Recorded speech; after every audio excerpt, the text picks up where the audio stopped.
Actually 2-3 दिन से ही मतलब लग रहा था कि रिजल्ट आएगा ही आएगा ही। फ्राइडे, सैटरडे, संडे, है ना? तो आज संडे को आया। बहुत अच्छा लगा आप लोग का प्यार देख के, है ना? इम्पोर्टेंट ये है कि अब जिस एनर्जी से आप लोग पढ़ेंगे ना, वो गजब का एनर्जी होता है। मेरा ये पर्सनल मानना है कि यूपीएससी, बीपीएससी या कोई भी कॉम्पिटिटिव एग्जाम हो, तो सिर्फ पढ़ाई का गेम नहीं है। ये गेम है, जैसे क्रिकेट गेम है, फुटबॉल गेम है, उसी तरह ये भी एक गेम है और इस गेम का रूल समझना होता है ना? साक्षी गुप्ता आप वीडियो ऑन कर लो, विनय, स्मृति, ब्यूटी कुमारी, है ना, संतोष कुमार, तो यस सर। एक लड़का पूछा था हमसे कल ही, आज ही शादी ने पूछा था कि सर हमको लगता है पीटी निकाल लेंगे, मेंस निकाल लेंगे, लेकिन इंटरव्यू से डर लगता है, उसके लिए क्या करें? फर्स्ट ऑफ ऑल हमारा हमारा ये मानना है, इंटरव्यू का कोई स्पेशल प्रिपरेशन नहीं होता कि इंटरव्यू जो है टेस्ट ऑफ योर पर्सनालिटी। आपका जो पर्सनालिटी है वो 1 दिन 2 दिन में डेवलप नहीं होता, it is a continuous process. तो आप लोग अभी जो वीडियो ऑन नहीं कर रहे हैं, तो वो समझिए ये भी एक पर्सनालिटी का पार्ट है। सबको बोलते हैं वीडियो ऑन करो, क्योंकि आप जितना इंटरेक्ट करोगे, कुछ लोग फीमेल होते हैं, तो पता नहीं उससे क्या होता है कि कभी करता ही नहीं हो, डर लगा रहता है, क्या रहता है, ऐसा कुछ नहीं है।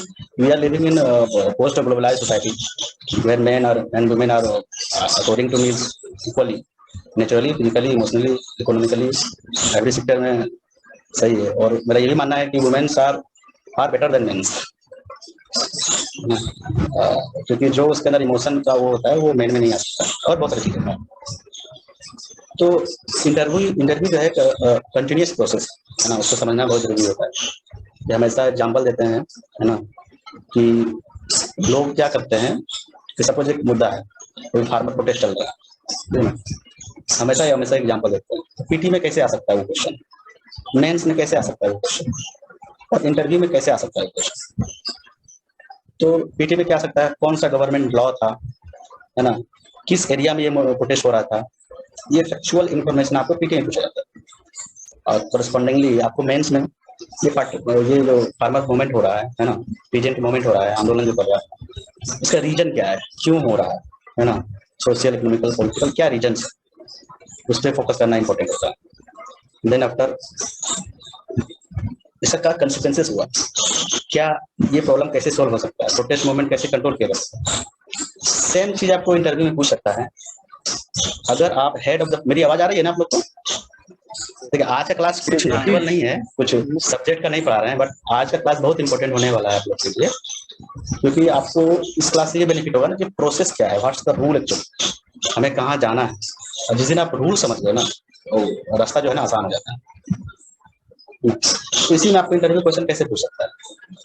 अगर आप हेड ऑफ द पुलिस होते हो, तो ये जो प्रोटेस्ट हो रहा है इसको कैसे कंट्रोल करोगे? सेम क्वेश्चन हमसे पूछा था, और 25 जनवरी को मेरा इंटरव्यू था, है ना, और 26 जनवरी को ट्रैक्टर रैली होने वाला था दिल्ली में, और ये पूछा था हमसे, ये जो ट्रैक्टर रैली होने वाला है, तो आप उसमें अगर आप हेड ऑफ द पुलिस होते हो तो क्या क्या स्टेप्स लोगे?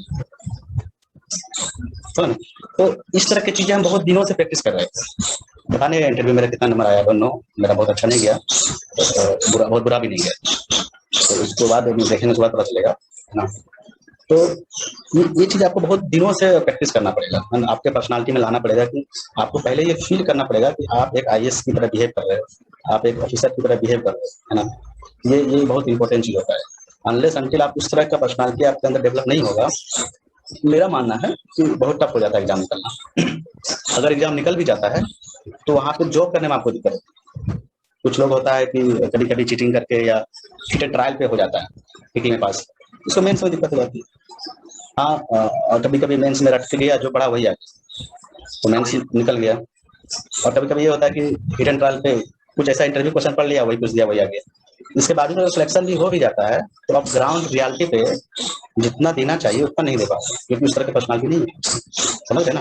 तो मेरा ये मानना है, जो भी एग्जाम हो, ग्रुप डी हो, है ना, कोई भी हो, है ना, आपका सचिवालय का हो, सीएपीएफ हो, यूपीएससी हो, तो जिस पोस्ट के लिए आप प्रिपेयर हो रहे हैं, है ना, उसके जैसा पर्सनालिटी आपके अंदर लाना पड़ेगा। 2 आदमी है, ठीक है ना, ठीक है, 2 आदमी, एक के पास बहुत नॉलेज, गीता का नॉलेज है ना, कुरान का नॉलेज है, एवरीथिंग, बहुत नॉलेज है उसके पास। लेकिन एक एक दूसरा बंदा है जो ग्राउंड रियलिटी प्रॉब्लम को समझता है, एक ऐसा है जो कि सोसाइटी के प्रॉब्लम को समझता है, उसको सॉल्व भी कर सकता है, उसके पास अगर रिसोर्सेज दिया जाए तो सॉल्व भी कर सकता है। तो कमीशन किसको हायर करेंगे? उसके पास बहुत नॉलेज है, जो प्रॉब्लम को सॉल्व कर सकता है, और वैसी बात जो प्रॉब्लम को सॉल्व कर सकता जो सॉल्व कर सकते हैं। है ना। ये इंपॉर्टेंट है कि प्रॉब्लम को सॉल्व कैसे किया जा सकता है ना। तो यानी कि इसका मतलब क्या हुआ? इसका मतलब ये हुआ कि जो जिस कमीशन का आप एग्जाम देने वाले हैं उसकी रिक्वायरमेंट क्या है वो समझना बहुत इंपॉर्टेंट है। द मोमेंट आप वो समझ गए, आपका सिलेक्शन का रास्ता साफ हो गया, है ना। दिलीप जी, समझ में आ रहा है ना आपको? जी समझ में आ रहा है। हाँ, बहुत वो नहीं है, हम सिंपल वो कर रहे हैं सिर्फ। तो आज हम लोग वही रूल पे काम करेंगे, है ना। हमारी जो क्लासेस होगी या डिस्कशन होगी, तो क्या रूल है एग्जाम का, पहले तो हम नहीं बोल सकते थे, अब बोल सकते हैं, है ना। यस, ये रास्ता है जिससे निकाला जा सकता है ना। तो इस पर हम लोग फोकस करेंगे, और ये रूल आप जब तक नहीं समझोगे तो चीजें बहुत डिफिकल्ट लगेगी। इतना ना पढ़ने का, history, geography, economy, polity, science, current affair, math, state, बहुत सारा चीज पढ़ने का, लेकिन किस डायरेक्शन में पढ़े, this is the important line. एक हमेशा हम हर किसी को बोलते रहते हैं, है ना, कि सपोज एक ये लाइन है और एक ये लाइन है और एक ये लाइन है, ठीक है ना, इसका कोई वैल्यू नहीं, नो वैल्यू, है ना। द मोमेंट ये चीज ट्रांसलेट हो जाता है, ये 3 लाइन, इसका वैल्यू है, कुछ कीमत है, इसका कुछ मीनिंग है, तो बोलते हैं ट्रायंगल, इसकी कुछ पहचान है, इसकी कुछ आइडेंटिटी है ना। तो बहुत लोग क्या करता है, ये पढ़ा, कुछ ये पढ़ा, कुछ ये पढ़ा, कुछ ये पढ़ा, कुछ ये पढ़ा, लेकिन एक्चुअली किस डायरेक्शन में पढ़ना वो पता ही नहीं है। मतलब I am not going into फोरेस्टिकल थिंग, जस्ट लेकिन सम चीज, जो चीजें हैं, जो बिखरा वो चीजें, उससे कंसोलिडेट कैसे करोगे, उस पर काम करो। तो इस तरह से 1000 मिनट में नहीं पढ़ना है, इस तरह से पढ़ना है। द मोमेंट आप चीजों को कनेक्ट करने लोगे, हिस्ट्री को पॉलिटी से, पॉलिटी को इकोनॉमिक से, इकोनॉमिक से ज्योग्राफी से, ये कनेक्शन का इंपॉर्टेंस। अब जिस दिन कनेक्ट करने लगोगे ना, चीजें बहुत याद हो जाएगी ना, चीजें बहुत आसानी से याद रहने लगेंगे। इसी पे काम होता है, इसी पे काम होता है। जैसे एक क्वेश्चन और इंटरव्यू हमसे पूछा था कि आप NIT दुर्गापुर से पढ़े हो, यस सर, तो वो बहुत पहले पढ़े हो, यस सर, तो वहां से आने के बाद आप सोसाइटी में क्या चेंजेस देखे? नहीं, हेलो, हाँ क्या आप बताइए, सोसाइटी में 10 सालों में क्या चेंज हुआ? 10 सालों में बहुत सारा चेंज हुआ। जैसे रोड का स्ट्रक्चर बहुत अच्छा है, जैसे रोड 10 साल पहले बहुत खराब था, अभी बहुत अच्छा है। लाइन जो इलेक्ट्रिसिटी है, इससे बहुत अच्छा से काम हुआ है, जो कि 10 साल पहले उतना अच्छा नहीं था। सिंचाई व्यवस्था अच्छा हो गया, गांव में अभी हर एक खेत में मतलब मोटर द्वारा खेती किया जा रहा है, तो सिंचाई व्यवस्था पे काम किया गया है। ये एक अच्छा आंसर है, मतलब आपसे जवाब है, एक अच्छा आंसर है। तो सेम क्वेश्चन हमसे पूछा, हम सेम पहला बोले थे कि बिहार में अगर डेवलपमेंट के नाम पे अगर सबसे पहला अगर चीज आता है ना, हर लोगों के जहन में रोड आता है। तो हम इंसार्ट जवाब दिए थे, रोड का इंफ्रास्ट्रक्चर, रोड का जो है पोजीशन अच्छा हुआ, अच्छी हालत हुई। फटाक से कॉन्टेक्ट क्या हुआ, क्या अच्छा हुआ, मतलब ऐसे ही। तो उसको अब एक जनरल आंसर नहीं चाहिए, मतलब तुम्हारा आंसर सही है, बट इसको दूसरे रूप में कैसे बोल सकते हो, इसी चीज को दूसरे रूप में कैसे बोल सकते हैं, वो इंपॉर्टेंट हो जाता है। आई डोंट नो हमारे जवाब से कितना सेटिस्फाइड हुआ, बट हम क्या जवाब दिए थे, हम ये बोले थे, पहले तो ये बोले थे कि सर रोड का डेवलपमेंट से डाटा, क्या डेवलपमेंट हुआ, क्या हो गया रोड में? जैसे बोलते हैं बिजली में क्या डेवलपमेंट हुआ?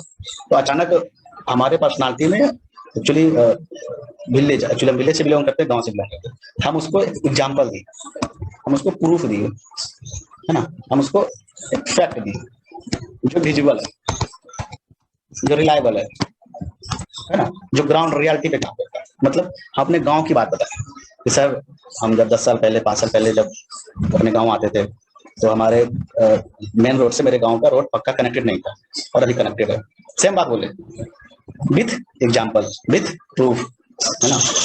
मेरी बात समझ रहे हैं ना, हम ये सब क्यों बता रहे हैं? हम इसलिए बता रहे हैं कि यहाँ से आपको एक थाउट मिलेगा कि कैसे किस तरीके से कहाँ पे जाना है। सिर्फ पीटी निकालना मकसद नहीं होना चाहिए, सिर्फ मेंस निकालना मकसद नहीं होना चाहिए, फाइनल सिलेक्शन मकसद होना चाहिए। PT mains interview. तो अभी हम आप लोग से बताएं कि सबका अलग अलग प्रिपरेशन नहीं होता है, पीटी का अलग प्रिपरेशन किए, मेंस का अलग प्रिपरेशन किए, ये बहुत हद तक नहीं है। कोई मुद्दा है ABC, तो इस पे पीटी में कैसे पूछा जा सकता है, मेंस में कैसे पूछा जा सकता है, इंटरव्यू में कैसे पूछा जा सकता है ना।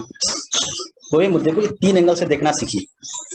द मोमेंट आप ये काम करने लगोगे ना, जैसे कि आप अकबर पढ़ रहे हो हिस्ट्री में, या इंडस वैली सिविलाइजेशन पढ़ रहे हो, है ना, हड़प्पन सिविलाइजेशन पढ़ रहे हो, तो पीटी में कैसा पूछ सकता है, मेंस में कैसा, मेंस से पूछ सकता है या नहीं पूछ सकता है ना।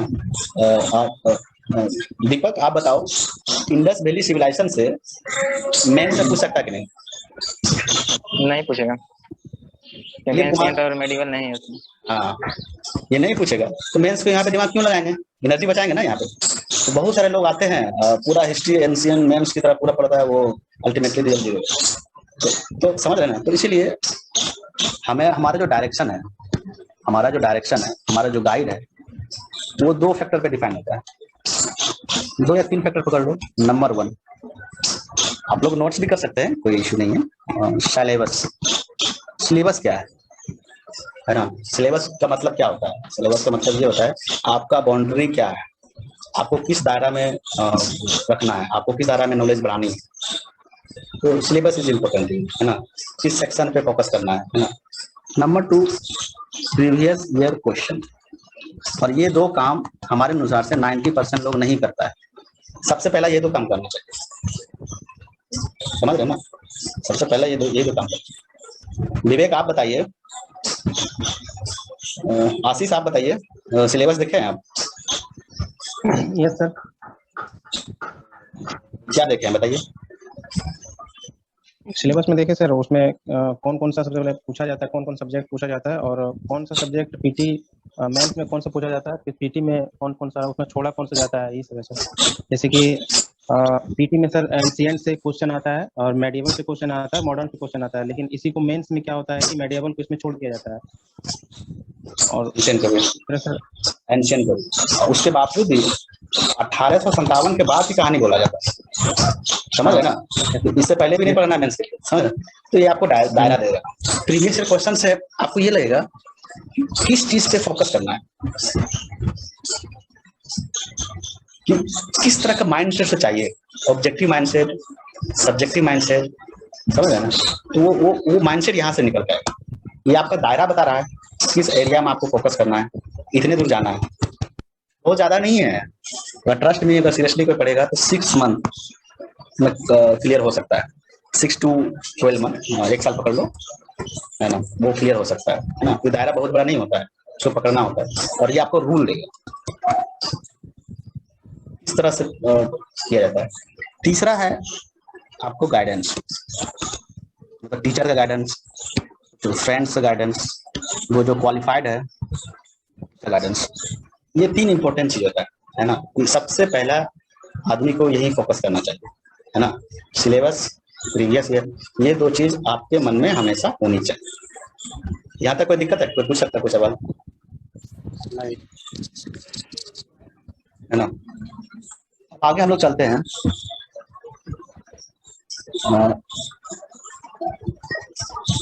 एग्जाम स्ट्रक्चर, कितने एग्जाम लिया जाता है? विवेक आप बताइए, बीपीएससी में कितने एग्जाम लिए जाते हैं? क्या सर? बीपीएससी में कितने एग्जाम लिए जाते हैं?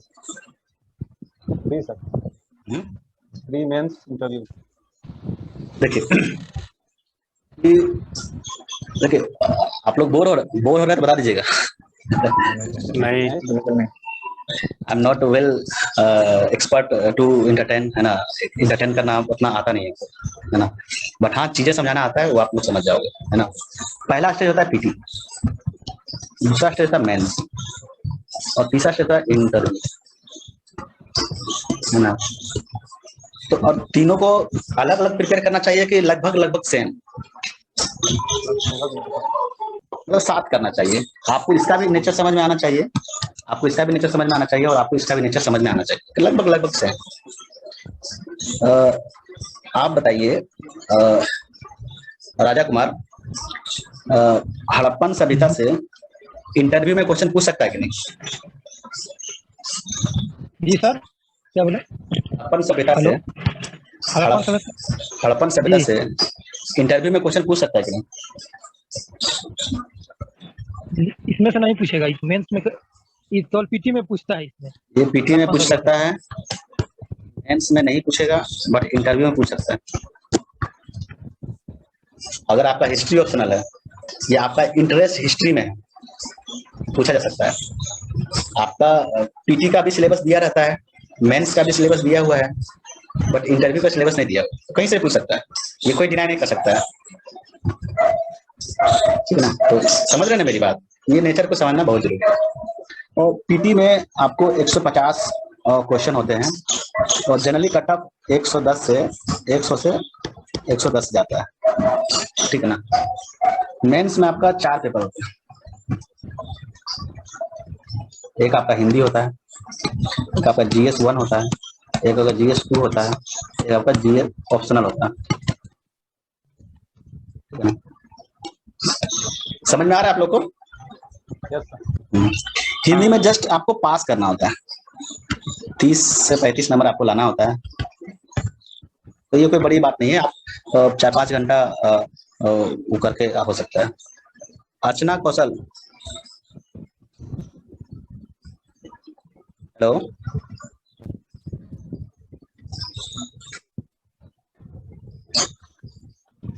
गुड्डू कुमार, जी सर। जीएस 1 में क्या क्या पूछा जाता है? क्या बोले सर? जीएस 1 में क्या क्या पूछा जाता है? जीएस 1 में साक्षी गुप्ता, हेलो, जीएस 1 में क्या क्या पूछा जाता है? बीपीएससी का नहीं पता है भैया। जीएस में देखिए आपको 3 चीज पूछा जाता है ना?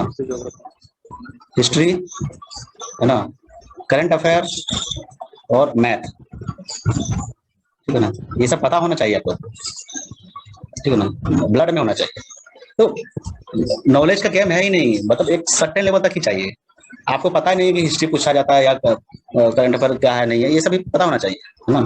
जीएस 2 में भी आपको 3 चीज पूछा जाता है ना? Number 1 polity, number 2 geography and economy, एक साथ होता है, सेक्शन वाइज होता है, section A, section B, section C, और इसमें साइंस एंड टेक्नोलॉजी।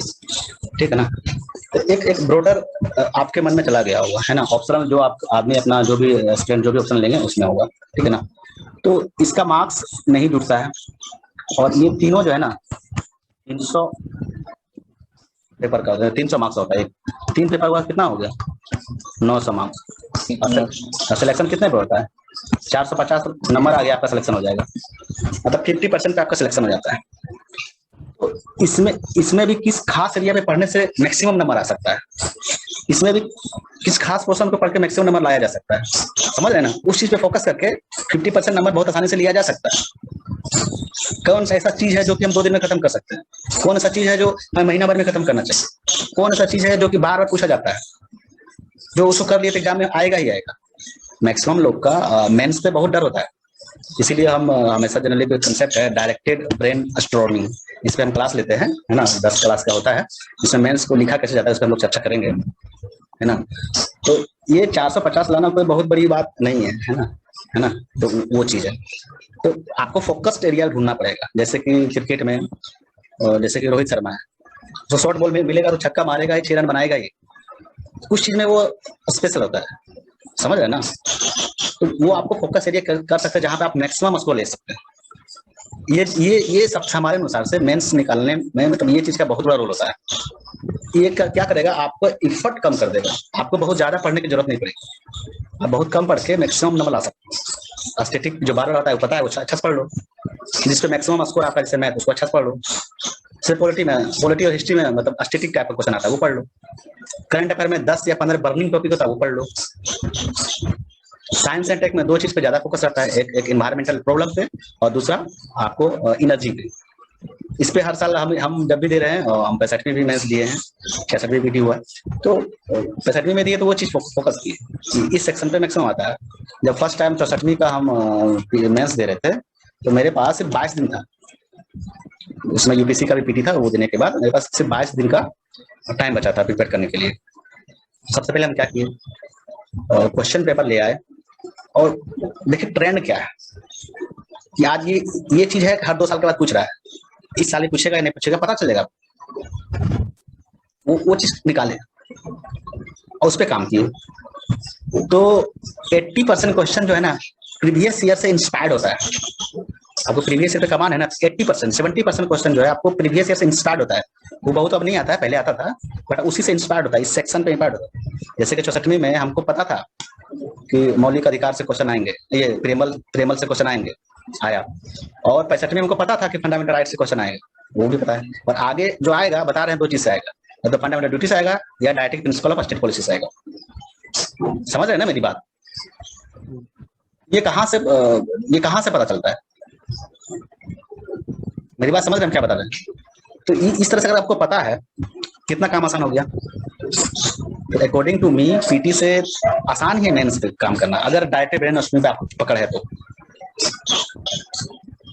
ठीक है ना। हिंदी के लिए मेहनत करना नहीं है, यहाँ पे भी खास सेक्शन है। हिस्ट्री में 10 टॉपिक है, पॉलिटी में 10 टॉपिक है, इकोनॉमी ज्योग्राफी में 10 टॉपिक है, साइंस इंटेक में 10 टॉपिक है, सब पे 10 टॉपिक को पता बना लीजिए नोट्स, और 1-2 पेज में। ट्रस्ट में जिस तरह से नोट्स बताएंगे उस पर आप फोकस करोगे, उससे बाहर क्वेश्चन नहीं आएगा, या तो वही आएगा या उसी से इंस्पायर्ड रहेगा। अगर इंस्पायर्ड रहेगा तो उसको कैसे टैकल करेंगे, इस चीज पे फोकस अगर हो गया, इस चीज पे काम अगर कर लिया तो काम आसान हो जाएगा। मेरी बात समझ में आ रहा है? और देखिए इंटरव्यू बहुत बार रोल प्ले करता है, कितना भी पढ़ लीजिए, पीटी निकाल लीजिए, मेंस निकाल लीजिए, इंटरव्यू में अगर 80 के आसपास नंबर नहीं आएगा तो सिलेक्शन का नहीं होता है लगभग। ये देख लिए लोगों ने, मतलब जो ट्रेंड से पता चलता है। 100 में 110 में से, सॉरी 120 नंबर में। ठीक है, यही तो दिलीप जी, आपको ये भी पता नहीं है कि इंटरव्यू में कितना पूछता है, तो वो भी पता होना चाहिए। 120 का पूछता है, 110 नंबर का पूछता है, जो भी है वो पता होनी चाहिए, ठीक है ना। अभी कट जाएगा, आप लोग फिर से ज्वाइन हो जाइएगा, और उसके बाद आप लोग कुछ क्वेश्चन पूछेगा, अगर आपके पास होगा तो, फिर उसके बाद लोग उस पर चर्चा करेंगे, है ना। हेलो, हाँ ठीक।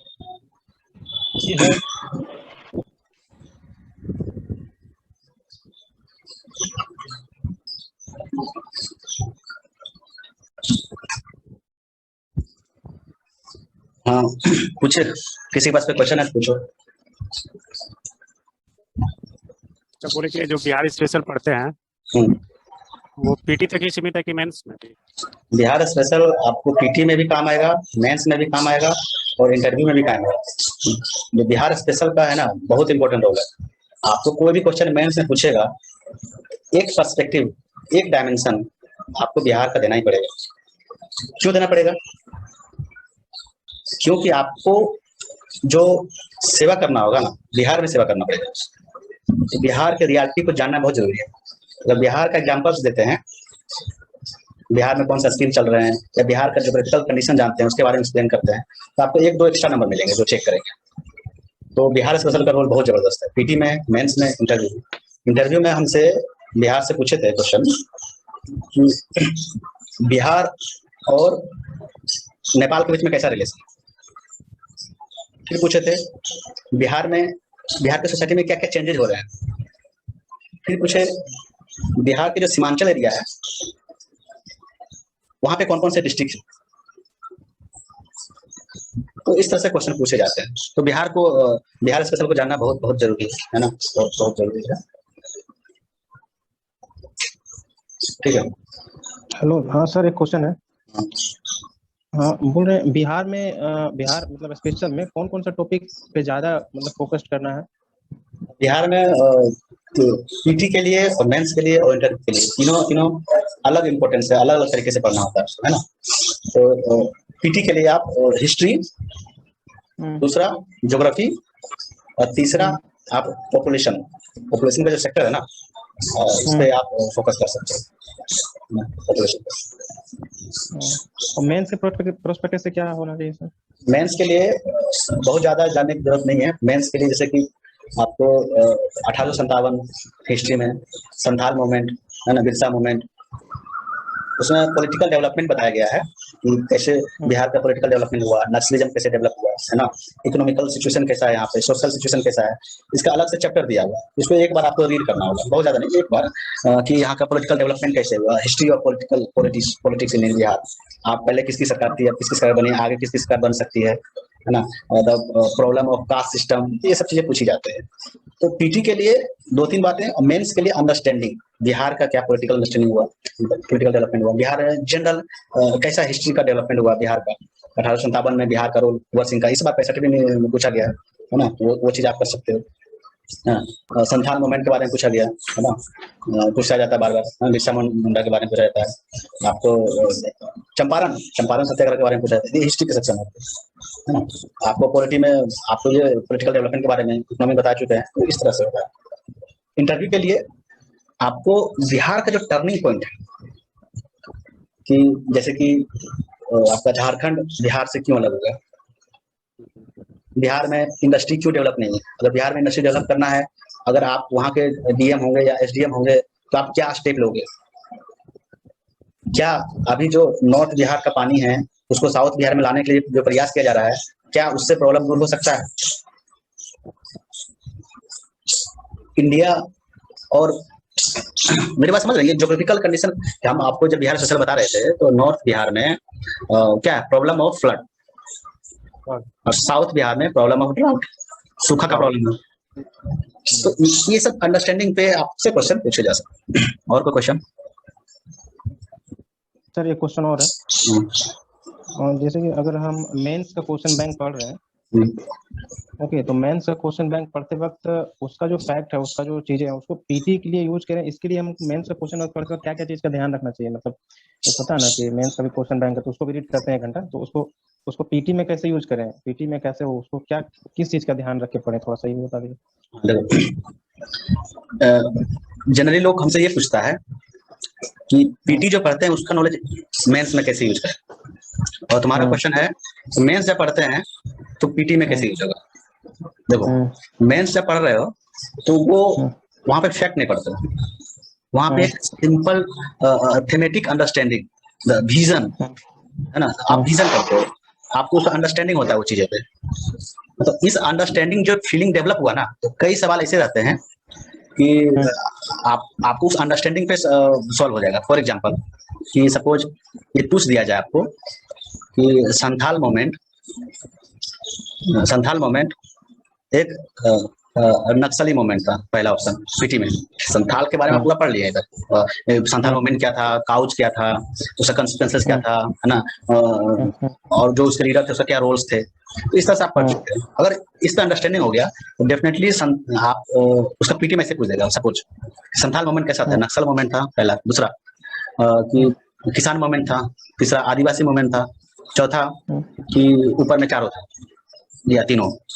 तो इस तरह के क्वेश्चन आपको अंडरस्टैंडिंग की जरूरत पड़ती है। तो understanding PT is mains all about understanding the development of your mind, the process you are, समझ रहे हैं ना, एक थीमेटिक अंडरस्टैंडिंग के बारे में पूछा जाता है। तो वहां से अंडरस्टैंडिंग वाला चीज आपको ठीक हो जाएगा, समझ रहे ना। यस। किसी को और कोई क्वेश्चन? मेरा क्वेश्चन था, बोला जैसे 67 का हम देने वाले हैं पीटी 4 महीने के बाद, तो अभी मेंस का पढ़ना चाहिए कि नहीं पढ़ना चाहिए, कि पीटी पर मेन फोकस होना चाहिए? हम कुछ देर पहले बताते, पीटी और मेंस बहुत सेपरेट नहीं है। पीटी के लिए हमारे अनुसार से 1 से 1.5 महीना स्पेशल फोकस देना चाहिए, एट मैक्स 2 मंथ। और हमेशा जनरली आपको तो पहले शुरू के 6 महीना में या 7 महीने में आपको कंप्लीट सिलेबस होना चाहिए, या पूरे सिलेबस का समझ है आपके अंदर। 6-7-8 महीने में, जो भी, किसी को 2 महीने लगते हैं, किसी को 4 महीने लगते हैं, किसी को साल भर लगते हैं, कई बार 5 साल में भी नहीं होता है।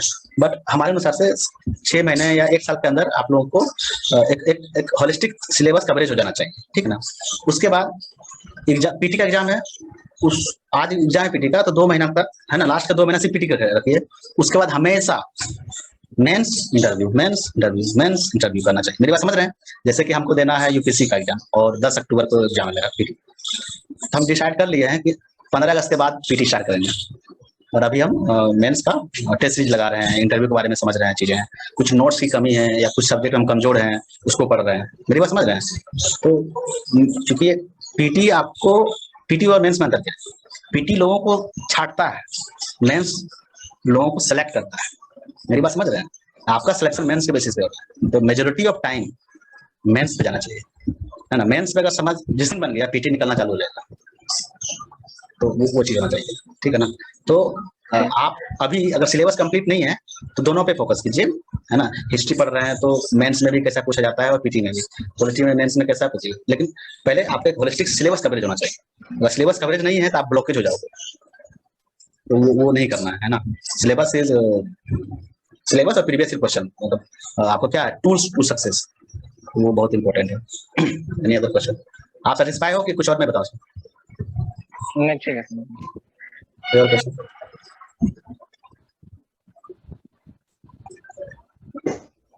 सर एक क्वेश्चन हम और पूछना चाहते हैं, लास्ट क्वेश्चन। हेलो, पूछिए पूछिए। हाँ सर, बोल रहे हैं कि अगर तैयारी के दौरान में कोई एक दो सब्जेक्ट, जैसे कि सपोज दैट पॉलिटी हो या हिस्ट्री हो, अगर हम नहीं पढ़े हैं, ओके, तो और हम मेरा एग्जाम नजदीक आ गया या फिर हम वो भी कोचिंग बंद है, बहुत सारा रीजन होता है, तो उस स्थिति में क्या करना चाहिए? उस सब्जेक्ट को कैसे पढ़ना चाहिए, मतलब कैसे कवर करना चाहिए? हाँ, जैसे कि आपका क्वेश्चन ये है कि सपोज आपका पॉलिटी नहीं पढ़ा हुआ है और आपका 1 महीने के बाद पीटी का एग्जाम है। हाँ, 1 महीने बाद पीटी का एग्जाम है, ठीक है। तो अब अगर पॉलिटी सही में है और एग्जाम 1 महीने बाद सही में है, तो आप पहले ये देखिए उस सब्जेक्ट से कितना क्वेश्चन आता है। जैसे पॉलिटी से 10 से 12 क्वेश्चन आएगा, तो 150 में पीटी में 10 क्वेश्चन हटा दे 140, कटअप कितना जाता है 100, उसको आप छोड़ सकते हो। लेकिन वही चीज अगर हिस्ट्री में है, हिस्ट्री में पूछा जाता है लगभग 40 क्वेश्चन, तो अगर 150 में से 40 क्वेश्चन हटा दिया जाए, बचा 110, 110 में 110 लाख, तो आपको हिस्ट्री पढ़ना ही पड़ेगा। तो डिपेंड करेगा कौन सा सब्जेक्ट आपका छूटा हुआ है। जैसे बिहार स्पेशल से 30 क्वेश्चन पूछे जाते हैं, उससे अगर करंट मिला दिया तो 40 क्वेश्चन पूछे जाते हैं, तो वो भी आप नहीं छोड़ सकते हैं। ऐसी इकोनॉमी है, इकोनॉमी में खासकर करंट अफेयर से पूछा जाता है, उससे 10 क्वेश्चन से कम ही रहता है, तो आप छोड़ सकते हो। तो डिपेंड करेगा कि आपका सब्जेक्ट क्या है, आपका पास टाइम कितना है, तो वो चीज। लेकिन हमारे अनुसार से पहले सिलेबस हर एक सब्जेक्ट कंप्लीट कीजिए, वो बहुत जरूरी है। Otherwise self sufficiency, self doubt नहीं होगा। सबसे बड़ा किलिंग है ना सेल्फ डाउट। कुछ समय के बाद है ना खुद पे भरोसा नहीं होता है। तो आपको गाड़ी चलाने के लिए तेल चाहिए ना, हम लोग में मोटिवेशन चाहिए। अपने आप पे डाउट रहेगा तो मोटिवेशन कभी नहीं आ सकता है, तो वो चीज आपको किल करना पड़ेगा। तो सिलेबस फर्स्ट प्रायोरिटी, वो भी जैसे तैसे नहीं, कभी अच्छे से होनी चाहिए। Any other question? और कोई इसमें सेटिस्फाइड हुआ? कोई और क्वेश्चन? मेरा क्वेश्चन ये कैसे क्लेरिफाई करे सिलेबस से कि क्या नहीं करना है हम लोग को? बहुत सारे रिसोर्सेज है। प्रीवियस ईयर क्वेश्चन, आप सपोज इंडस वैली सिविलाइजेशन पढ़ रहे हो, ठीक है, तो हम तो हमेशा बोलते हैं जो भी चैप्टर पढ़ रहे हैं ना, उससे पहले कौन सा क्वेश्चन आया है, तो पहले वहां फोकस करना चाहिए कहाँ पे आ रहा है। अपने आप कहाँ पे नहीं आना है वो नहीं आएगा। जैसे कि इंडस वैली सिविलाइजेशन है, तो उसमें ये पूछा जाता है जनरली कि ये जो साइट है यहाँ पे क्या मिला है, ये जो साइट है वो वहाँ का क्या सिग्निफिकेंस है, वो जो साइट है उसको किसने खोजा है, ये जो साइट है किस नदी के आसपास है। ये 3-4 चीजें हैं, वहां से ज्यादा हर बार क्वेश्चन पूछ रहा है, तो उस चीज पे आपको फोकस करना है। जैसे मेंस में 10 इंपॉर्टेंट है, जैसे कि 1857, बिरसा, संथाल, चंपारण, पिजन मूवमेंट, है ना, गांधी, नेहरू, अम्बेडकर, है ना, अम्बेडकर नहीं उसका ये क्या नाम है, टैगोर, है ना, आपको आर्ट एंड कल्चर। ये 10-12 सेक्शन है जो कि वहां से बार बार क्वेश्चन आ रहा है, तो उससे पहले फोकस कीजिए। मेरी बात समझ रहे हैं ना? तो previous year question is the best way to understand how to read, what to read and what not to read. समझ में आ गया आपको? यस। हेलो। हाँ सर, करंट अफेयर्स का क्या स्ट्रेटजी होना चाहिए, थोड़ा सा इसको क्लियर कर दीजिए। हाँ, current affair is most important thing. अगर आपको सिलेक्शन लेना है तो हम बता रहे हैं यहाँ पे बहुत 1 या 2 लोग ही होंगे जो करंट अफेयर डेली पढ़ता होगा। उस तरीका से जो हम बोल रहे हैं वो मतलब पढ़ता होगा, लेकिन जो तरीका हम बोलते हैं वो नहीं करता होगा। तो करंट अफेयर के लिए सबसे इम्पोर्टेंट चीज क्या है? देखिए, करंट अफेयर को 2 स्टेज में प्रिपेयर किया जा सकता है। एक डेली बेसिस पर, एक मंथली बेसिस पे एग्जाम ओरिएंटेड।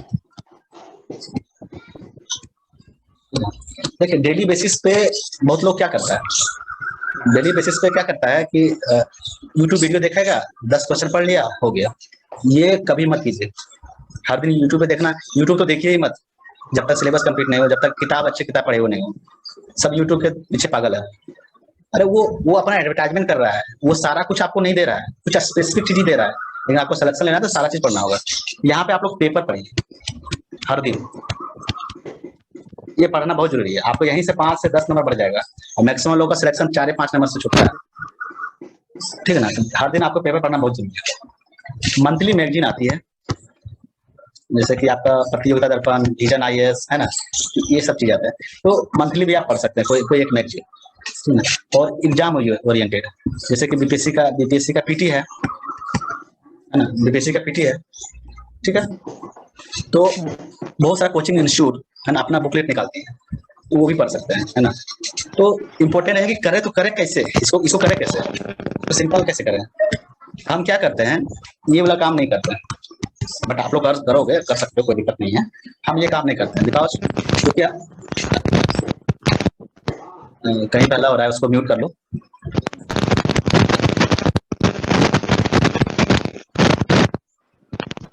म्यूट कर लो जिसका आवाज आ रहा है। हाँ। और देखो डेली बेसिस पे हम डेली पेपर पढ़ते हैं, और पेपर में बहुत सारा कुछ क्या करते हैं, पेपर को उतारने लगता है, वो काम नहीं करना है। यहाँ से चीजें को अंडरस्टैंड करना है।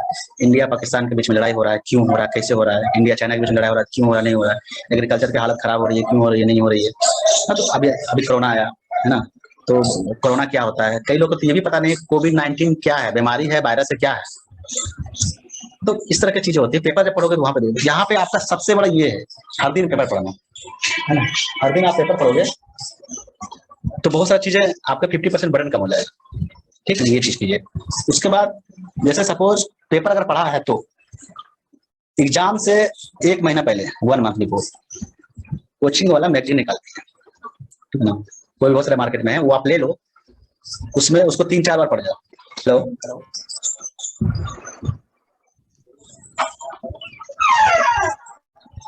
हाँ, कुछ टेक्निकल प्रॉब्लम आ गए थे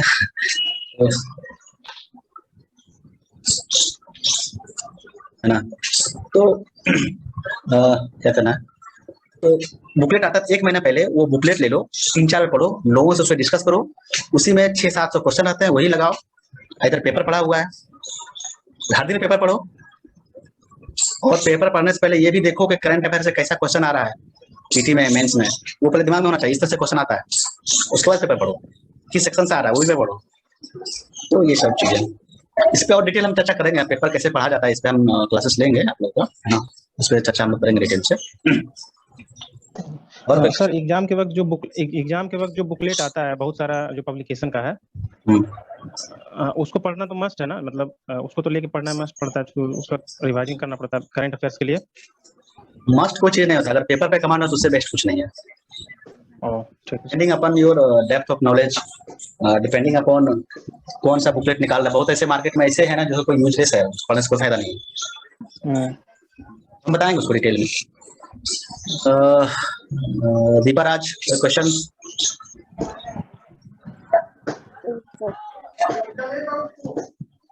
सर पूछना चाह रहे थे कि जो सिलेबस आप बोले उसमें कौन कौन सा चैप्टर्स, जैसे कि आप साइंस एंड टेक के बारे में बताएं, पॉलिटी के बारे में बताएं, तो ये सब कौन सा चैप्टर्स पढ़ना है वो थोड़ा डिस्कस कर देते तो नोट्स बनाने में ज्यादा अच्छा। हम इस पे ये जो आप क्वेश्चन पूछे बहुत अच्छा, बहुत इंपॉर्टेंट क्वेश्चन है ना। आपका बहुत सारा सिलेबस इसी पे मेंस में सिलेक्शन होगा, और इसको बताने में हमको कम से कम 1 से 1.5 घंटा लगेंगे, मतलब हवा में नहीं बोल सकते। जैसे कि साइंस एंड टेक में बोल दिया एनर्जी एनवायरनमेंट, इसमें और बताना होता है।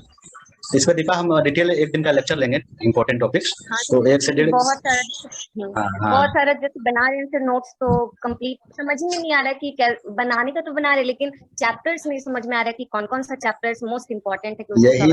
यही तो समझना, यही तो कला है।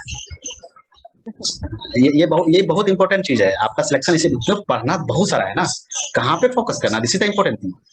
इस पे हम डिटेल 1 से 2 घंटे का वो लेक्चर लेंगे हम लोग। एक्चुअली मेरे पास बना हुआ है, वो पहले लेक्चर लेके वो हम आप लोग के साथ शेयर करते हैं, ठीक है ना। तो वो बहुत इंपॉर्टेंट है और उससे आप बता सकते हो कि इस बार ये पूछा तो अगले बार ये पूछ सकता है। जैसे हम प्रिडिक्ट कर देंगे 10 क्वेश्चन प्रिडिक्ट करेंगे हिस्ट्री में तो 10 से बाहर नहीं आएगा।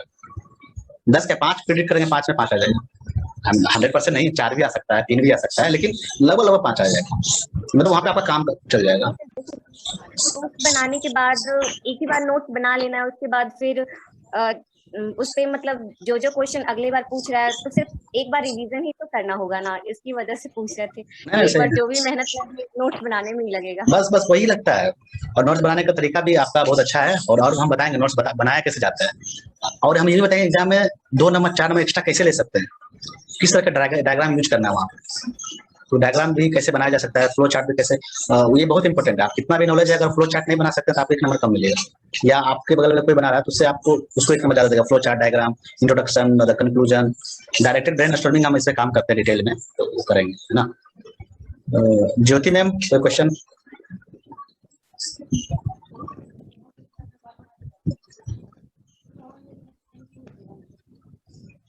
हेलो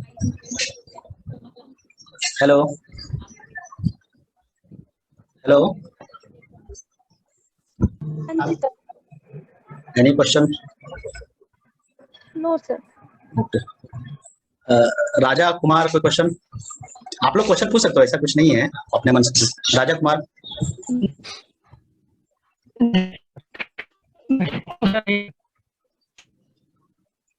आपकी आवाज क्लियर नहीं आ रही है। नीरज कुमार पतोना कौन है? Neeraj Kumar, Neeraj Neeraj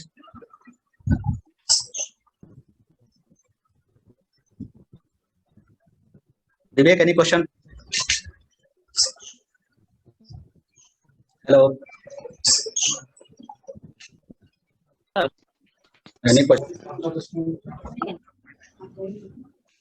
hello, any question?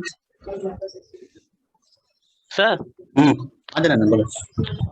पूछ रहे थे वो बिहार और नेपाल का जो संबंध है बेटी और रोटी का, ये संबंध क्या है? हम यही पूछे थे, हमसे पूछा था इंटरव्यू में कि पूछा था कि बिहार और नेपाल में क्या संबंध है, कैसा संबंध है, क्या नहीं कैसा संबंध है। सेम जवाब दिए थे, रोटी और बेटी का संबंध है। हेलो, हाँ good evening sir. Good evening sir. Sir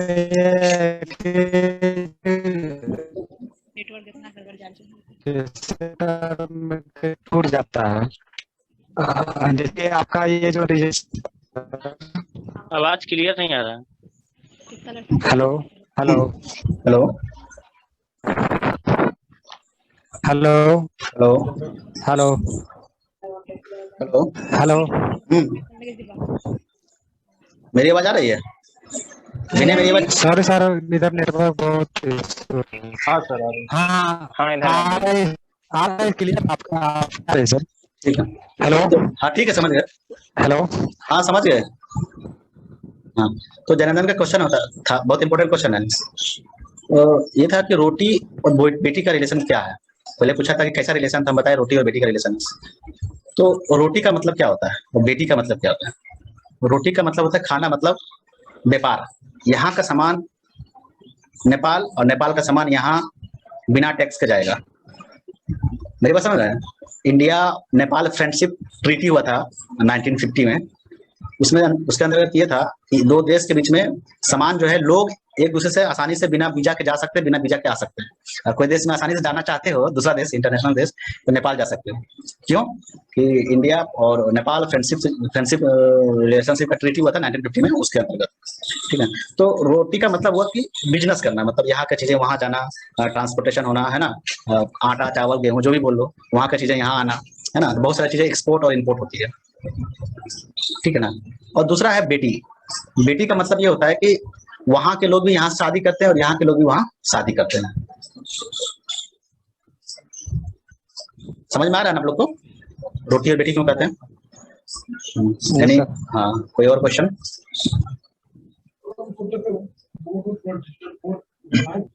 Pankaj Kumar,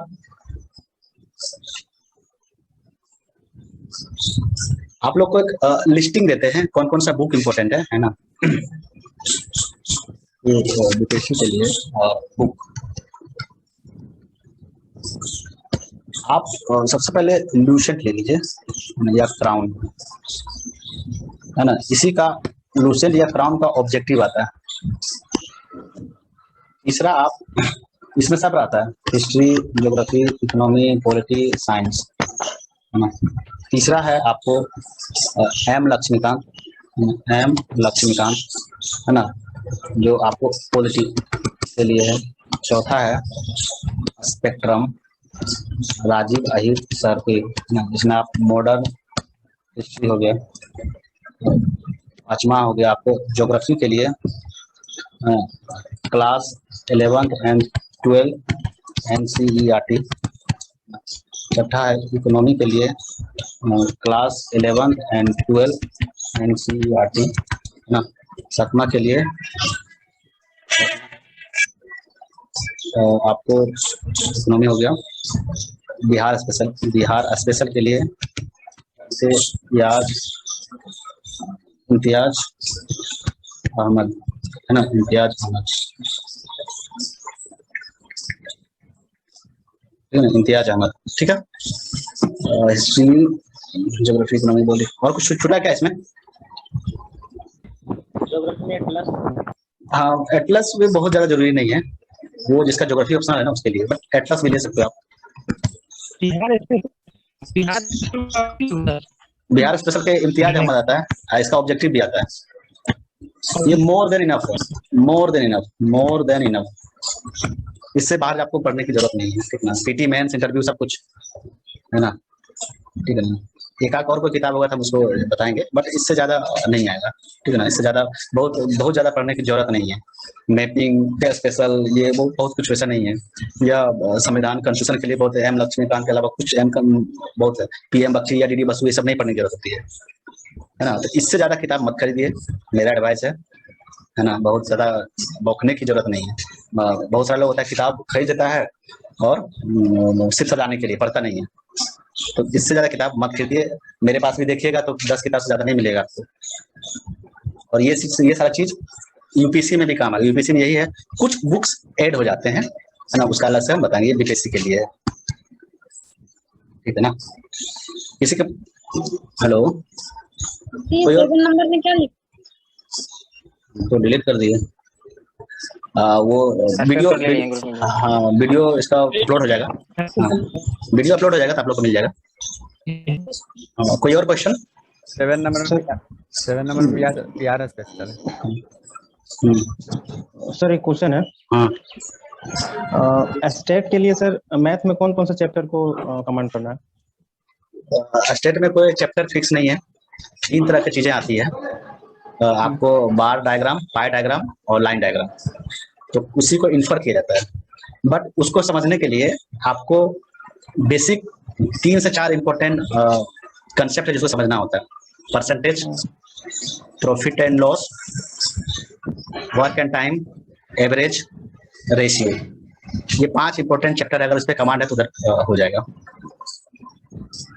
work and time, एक और क्या बोले सर? रेशियो रिकॉर्डिंग आपको मिल जाएगी। यस। Any other question? इसमें सर 5 मिनट बचे हुए हैं। सर इसमें एक परसेंटेज है, एक प्रॉफिट एंड लॉस है, एक वर्क एंड टाइम, एक रेशियो है, एवरेज। Yes sir. और कुछ आपको ज्योमेट्री का भी कुछ चीजें होता है कि आपको एंगल से डिग्री में कैसे कन्वर्ट करना है, वो चीज है, बहुत बड़ा चीज नहीं है। बट ये इम्पोर्टेंट नहीं है, इम्पोर्टेंट है ना जो क्वेश्चन पूछता है ना उसके नेचर को समझना। ये सब पढ़ना बहुत आसान हो जाता है, लेकिन जब मेरा मैथ बहुत अच्छा है तो 64 में कुछ गलती करके आया मैथ में, तो इसे एक अलग माइंडसेट चाहिए। उस पर हम डिटेल में चर्चा करेंगे कि आपको अगर कुछ पता भी नहीं है फिर भी वहां बनाना कैसे बनाओगे, इस पे हम काम करेंगे, है ना। इस पे डिटेल चर्चा करेंगे। आपको नहीं पता है के लिए भी कुछ है सर? साइंस एंड टेक के लिए क्या बोल रहे? साइंस एंड टेक के लिए भी कोई बुक प्रेफर मतलब करना? नहीं, कोई उसका बुक नहीं है, उसका बुक नहीं है। उसका इम्पोर्टेंट चैप्टर है जो आप इंटरनेट से भी निकाल सकते हो, क्योंकि science and tech very diverse है पहला, और दूसरा करंट से इंस्पायर्ड होता है। पेपर पढ़ोगे वहां से होगा, तो उसके 10 इंपॉर्टेंट टॉपिक है वो हम बता देंगे और उससे आप नोट्स प्रिपेयर कर लो, हो जाएगा। Any other question? Time management का क्या रोल है सर? टाइम मैनेजमेंट का बहुत इंपॉर्टेंट रोल है ना, कि सबसे बड़ा गेम है टाइम मैनेजमेंट करना और डिसिप्लिन होना। जिसके पास टाइम मैनेज नहीं कर सकता है वो 10 साल भी पढ़ेगा, सिलेक्शन नहीं होगा। ट्रस्ट मी, बहुत ऐसे लोग हैं 5 साल से पढ़ रहे हैं, सिलेबस भी कंप्लीट नहीं होता है। What's the reason? The management of time. इसको बोलते हैं ट्रैप, यूपीसी या बीपीसी ट्रैप बोलते हैं। एक ही चीज को बार बार पढ़ते पढ़ते उसी में ट्रैप में फंस जाता है, उसको अपना ग्रोथ नहीं कर पाता है। तो time management is very important thing. उसको मैनेज कैसे करें? तो फर्स्ट ऑफ आपको एक डिसिप्लिन बनना पड़ेगा। डिसिप्लिन तरह एक आपके पास एक फॉर्मेट होना चाहिए। सुबह ये करना है, 12 बजे करना है, 2 बजे करना है, रात में ये करना है, इसमें ये सिलेबस करना है इसमें। और हर दिन आप डायरी मेंटेन कीजिए। देखिए हम पर्सनली हर दिन डायरी मेंटेन करते हैं। सस्ता डायरी है, 50 रुपये वाला है, लेकिन काम बहुत बड़ा करता है। हर दिन हमें आज क्या करना है, कल क्या करना है ना। हर एक मोमेंट का 2 रुपया खर्चा किए तो कहाँ किए।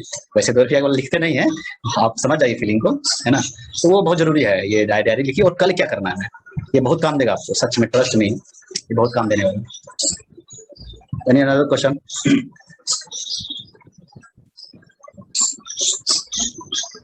विवेक, इसमें और कुछ बताना है हमें? कि सेटिस्फाई और बताओ। नहीं सेटिस्फाई तो सर बहुत टफ रहता है। टाइम मैनेजमेंट नहीं करोगे ना तो क्या होता है कि एक क्वेश्चन, एक कंसेप्ट है डिस्गाइज अनएम्प्लॉयमेंट। लोग काम तो करते हैं लेकिन प्रोडक्टिविटी है ना, उसका जीरो हो जाता है। दिन भर खटेंगे बहुत, आप पूछोगे क्या सीखा? कुछ नहीं। तो आज जो पढ़ो कुछ तो सीखो। एक दिन में एक चीज अगर आप सीखते हो, 365 दिन में 365 चीज सीखोगे। अगर एक दिन में 10 चीजें सीखते हो, सोचो कितना चीज सीखोगे। उससे बाहर नहीं आ सकता है। बट वो चीजें हमारा एग्जाम ओरिएंटेड होना चाहिए।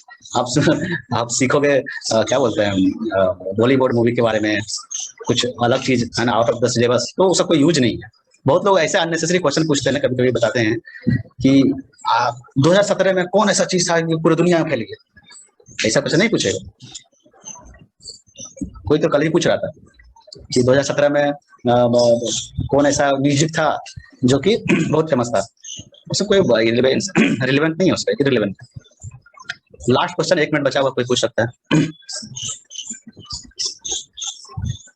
अर्चना Kaushal, any question? No sir.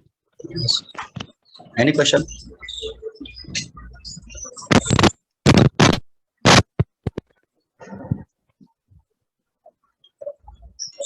मुझे पेपर पढ़ना ही नहीं आता कि कहाँ पे कैसे पढ़ना है। बहुत टफ काम है। अब तो 6 महीना लग गया था पेपर को समझने में। तो पेपर में देखिए, अभी आप लोग स्टार्ट कैसे कीजिए। देखिए स्टार्ट कैसे कीजिए, बस ये बताते हैं। आप अभी कुछ मत कीजिए, स्टार्ट कैसे करना है कुछ मत कीजिए। फ्रंट पेज, जो पहला पेज होता है, उसमें 2 इंपॉर्टेंट न्यूज लीजिए। आज के पेपर वैसे हम नहीं पढ़े, अगर पढ़े होते तो बताते। 2 इंपॉर्टेंट न्यूज लीजिए, उसको पूरा रीड कर जाइए। 7-8 दिन पहले ये कीजिए कि स्टार्ट ऐसे कीजिए, ज्यादा नहीं करना है, 1 घंटा हर दिन पढ़ना है। शुरू का फ्रंट पेज होता है ना, पहला पेज, उसका 2 आर्टिकल पढ़ना है पूरा। अपने मन में सोचना है, अगर पूछेगा हमसे कि आज पेपर में क्या पढ़े हो, उसको सरल शब्दों में, अपने शब्दों में बता सके। हम ये 2 इंपॉर्टेंट न्यूज पढ़े हैं, बस अभी यही काम कीजिए 1 महीने तक। ठीक है। Any other question? Thank you very much. आप लोग का सपोर्ट हमें बहुत अच्छा एनर्जी देती है ना, गजब का।